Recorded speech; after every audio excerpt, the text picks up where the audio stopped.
Bonjour à tous, bienvenue c'est Angie, on se retrouve pour une présentation de tarot. Aujourd'hui on découvre ensemble le tarot des petites âmes de Jeanne Bressan, c'est aux éditions Trait Daniel, c'est un tarot de Marseille revisité.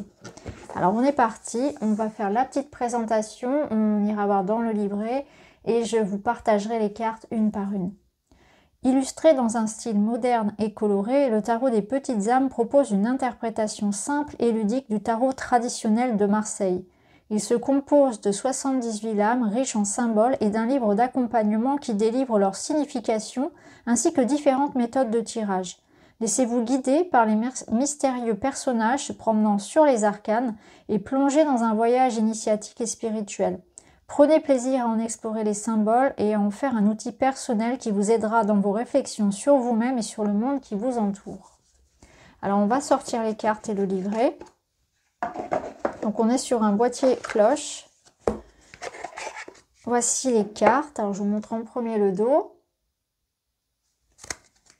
Les tranches qui sont classiques. On est sur un format traditionnel de tarot. Les cartes se glissent très bien. On a une bonne qualité ici. Alors c'est en Marseille. Donc comme vous pouvez le voir et vous le verrez tout à l'heure, voilà comment sont les mineurs. On retrouve à chaque fois l'élément.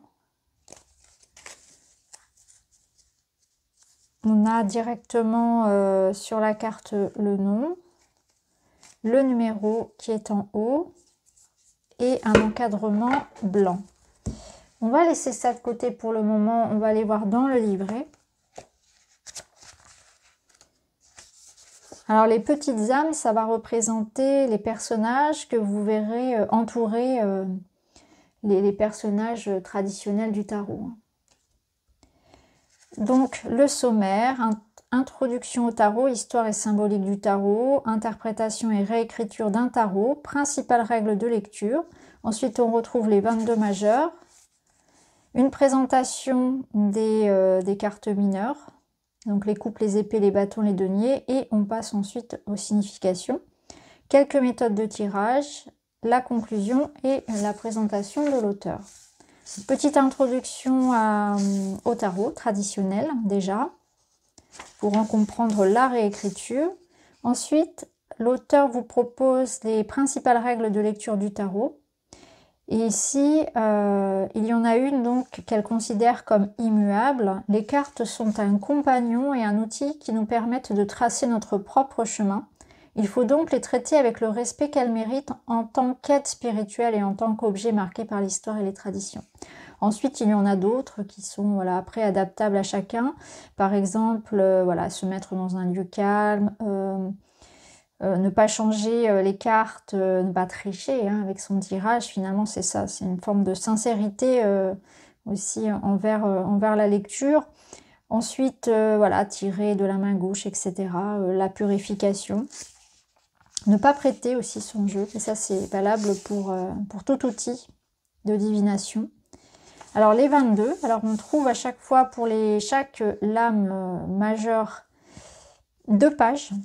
Oui, 2 pages à chaque fois, une double page, avec une miniature en noir et blanc, le titre, le nom.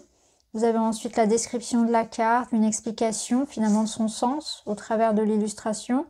Et ensuite, vous avez des mots-clés dans le sens positif, sens droit, et dans le négatif, sens inversé, carte à l'envers. Donc, vous avez la même chose pour les 22 majeurs. Et ensuite, pour les mineurs. Donc ici, avant d'entamer la signification des mineurs, vous avez une présentation donc, des suites.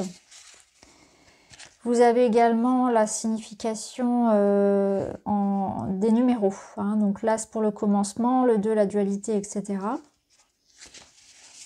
Les cartes de cour, le valet pour le projet, le cavalier pour l'action, la reine la possession, le roi la réussite.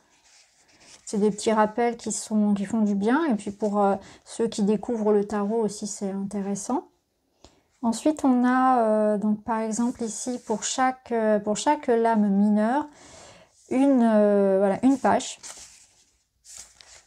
Chaque arcane mineur a sa page avec une signification. Alors, ce qu'on va faire, c'est que je vais vous lire un exemple.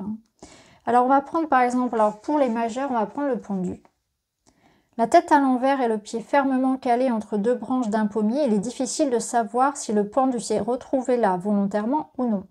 Dans tous les cas, sa figure souriante et son fruit en main laissent à penser qu'il n'est pas mécontent de sa situation. En effet, le pendu représente un changement radical de point de vue, l'acceptation d'une nouvelle façon de voir les choses. C'est un arcane très bénéfique associé à une grande ouverture d'esprit. Le décor derrière lui témoigne d'ailleurs de ce nouveau regard qui vient tout chambouler. Maisons et nuages sont sans dessus-dessous. Les petites âmes autour sont toutes aussi éparpillées et semblent peu sereines. Cela peut induire l'idée que le pendu, distrait par son monde différent, ne fait pas attention aux autres. Cela véhicule aussi l'idée qu'un changement radical peut entraîner un rejet d'autrui et des disputes. Le fruit qu'il a en main joue aussi sur cette dualité. C'est à la fois le plus mûr et le plus épanoui et une position d'allusion, une possible allusion à la pomme d'or de la discorde. Alors en positif, ouverture d'esprit, nouvelle perspective, vie hors des marges, et en négatif, distraction, difficulté à gérer les désaccords, conflit avec ses proches. Alors pour une mineure, allez, le 3 de bâton.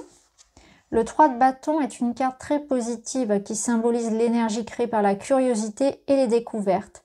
Les deux premiers réverbères sont d'ailleurs ouverts et lancent leur feu vers le monde extérieur.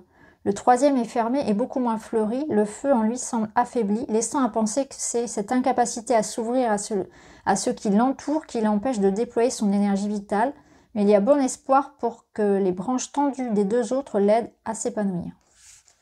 Alors ensuite, à la fin, vous avez donc les méthodes de tirage, que vous pouvez associer aux vôtres, bien évidemment. Ça reste des propositions. Donc tirage en ligne. Par exemple, bon, ça peut être passé, présent, futur. C'est un oui, non, conclusion. Tirage de la croix en 4 cartes.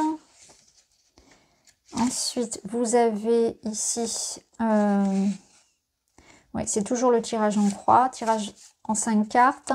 Tirage en carré en 9 cartes. Tirage celtique, un peu plus long. Tirage des petites âmes.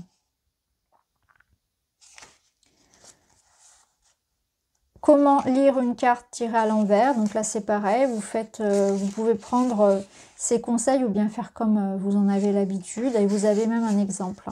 Ensuite, une petite conclusion. Une dédicace et la présentation de l'auteur. Donc Jeanne Bressan est étudiante en cinéma d'animation au sein de l'école des Gobelins de Paris, à Paris. De par sa formation de ses loisirs, elle est amenée à s'intéresser à de nombreux arts visuels allant du cinéma et du théâtre à l'illustration. C'est à travers cette curiosité qu'elle se penche sur les cartes divinatoires. Elle est rapidement fascinée par la diversité et la pluralité de l'imagerie des tarots anciens comme modernes. Le tarot des petites âmes, son premier projet édité, est une forme d'initiation à ce riche univers pictural.